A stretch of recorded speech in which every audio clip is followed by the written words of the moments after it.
রাজধানীর শ্যামলীর doctors care হাসপাতাল and diagnostic centre সিলগালার নির্দেশ দিয়েছেন স্বাস্থ্যমন্ত্রী। তাদের বিরুদ্ধে ভুয়া চিকিৎসক দিয়ে অস্ত্রোপচারের অভিযোগ রয়েছে। এরই মধ্যে সরিয়ে নেওয়া হয়েছে গুরুতর রোগীদের। সোমবার বিকেলে তাৎক্ষণিক অভিযান চালিয়েছেন স্বাস্থ্যমন্ত্রী। শ্যামলীতে ডক্টরস কেয়ার হাসপাতালটির মালিকানা দুই মেডিকেল ডিভাইস ব্যবসায়ীর। ভাড়া নেওয়া লাইসেন্সে চলছিল হাসপাতালটি। অভিযোগ পাওয়া গেছে চিকিৎসক, ওয়ার্ড বয়, নার্স ও অ্যাম্বুলেন্স চালকদের মাধ্যমে রোগী ভাগিয়ে আনত হাসপাতালটি। ভুয়া ভর্তি দেখিয়ে করা হতো অস্ত্রোপচার। এখানে পাঠাইছে একটা ডাক্তার পাঠাইছে আমাদেরকে। পঙ্গুতে ছিলাম বলছে যে খরচ কম হয়, ভালো হসপিটাল, ওর মধ্যে পরে আসলাম আর কি। পরে উনি নিয়ে আসছে, মানে ওই কন্ডিশন আরো ডিটারিয়েট করছে এই ওষুধের ফলে রিঅ্যাকশন।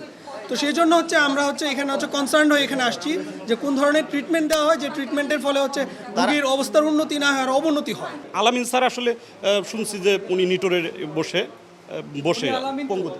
এখন আমি সংশয় আছে উনি আলামিন কিনা, উনি করেছে। মানে আমি তো অপারেশন করাইছি জাহাঙ্গীর স্যারের দিয়ে। প্রমাণ মিলেছে অষ্টম শ্রেণী পাশ ভুয়া চিকিৎসক দিয়ে অস্ত্রোপচার করানোর। পুরো হাসপাতালে পাওয়া গেছে সদ্য MBBS পাশ করা মাত্র 2 জন চিকিৎসক। আইসিইউ যার উনি কিন্তু এটা চালান না, উনি আরেকজনকে ভাড়া দিয়ে দিয়েছেন। ডাক্তার যখন যেটা প্রয়োজন হয় তারা কল করে। অনেকে আমরা 2-1টা রিপোর্ট পাইলাম যে সরকারি চাকরি করেও এখানে অনকলে ডিউটিতে আসে। এটাও একটা অফিস টাইম, এটা হাইলি ইরেগুলার। যাই হোক, আমরা সমস্ত কিছু পেয়েছি। নিবন্ধন থেকে শুরু করে তার ল্যাবের লাইসেন্স থেকে শুরু করে তার সমস্ত পারমিশনগুলো আমরা চেক করব। জনবলের যে ক্রাইটেরিয়া দেওয়া আছে সেগুলো অবশ্যই ফুলফিল করতে হবে। সেগুলো যাদের ফুলফিল থাকবে অবশ্যই তারা তাদের সেবা চলমান থাকবে। তবে অভিযানের পরও অভিযোগ অস্বীকার করেন হাসপাতালের ম্যানেজার। 8 পাস ও ওটিটা ও ইমপ্ল্যান্টের করে স্যার, প্লিজ ইমপ্ল্যান্টের ব্যবসা করে, ও ওটিতে না। হাসপাতালটির রোগীদের স্থানান্তর করা হয়েছে অন্য জায়গায়।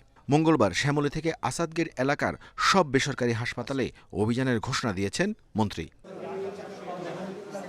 Arafatur Rahman, independent news, Dhaka.